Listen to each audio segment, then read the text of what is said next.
पोतीपर की अच्छी सेवा की। पोतीपर की पत्नी ने चाहा कि यूसुफ परमेश्वर के विरुद्ध पाप करे। यूसुफ ने इनकार कर दिया, इसलिए उसने उसके बारे में झूठ बोला। पोतीपर ने अपनी पत्नी पर विश्वास किया और यूसुफ को जेल में डाल दिया गया। जेल में यूसुफ फिरौन के 2 हाकिमों से मिला। इन दोनों ने स्वप्न देखे और परमेश्वर ने यूसुफ को उनके अर्थ दिखाए।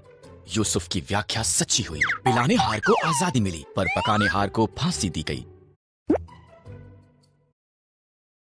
2 साल बाद फिरौन ने व्याकुल कर देने वाले 2 स्वप्न देखे। पिलाने हार को जो यूसुफ ने उसके लिए किया था याद आया और फिरौन को बताया। इस तरह फिरौन ने यूसुफ को बुलाया और उसे अपने स्वप्न बताए। परमेश्वर ने यूसुफ को फिरौन के स्वप्नों का अर्थ दिखाया।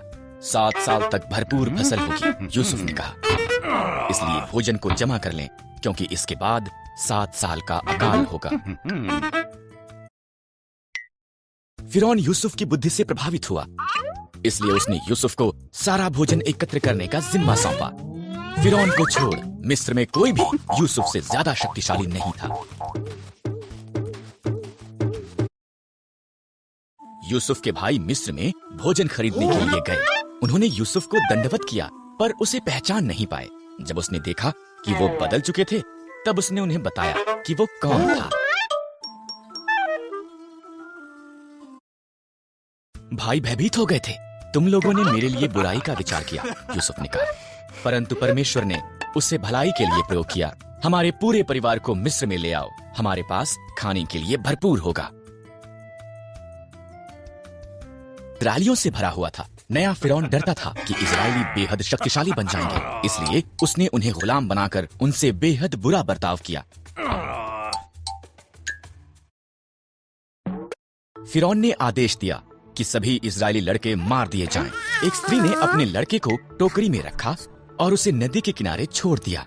उसकी बहन उसे देखती रही।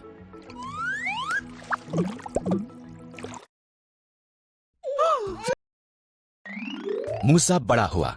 एक दिन उसने देखा कि एक मिस्री इजरायली को मार रहा है।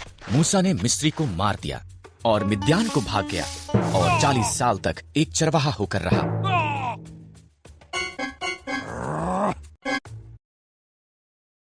मूसा होरब पर्वत पर अपनी भेड़ों की निगरानी कर रहा था। परमेश्वर की आवाज एक जलती झाड़ी से बोलने लगी, मूसा, मेरे लोग कष्ट में हैं। मैंने उन्हें आजाद कराने के लिए तुझे चुना है।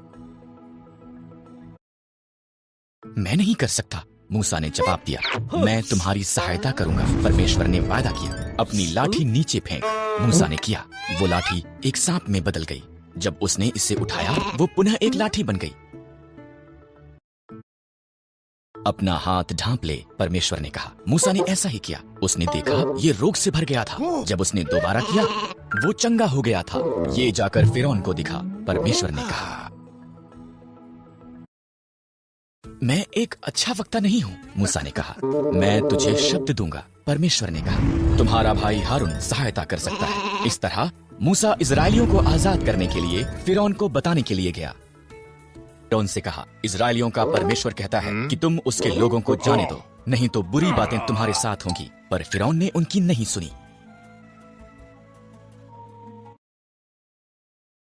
इसलिए परमेश्वर ने मिस्र में पानी को लहू में बदल दिया। कोई भी इसे पी न सका।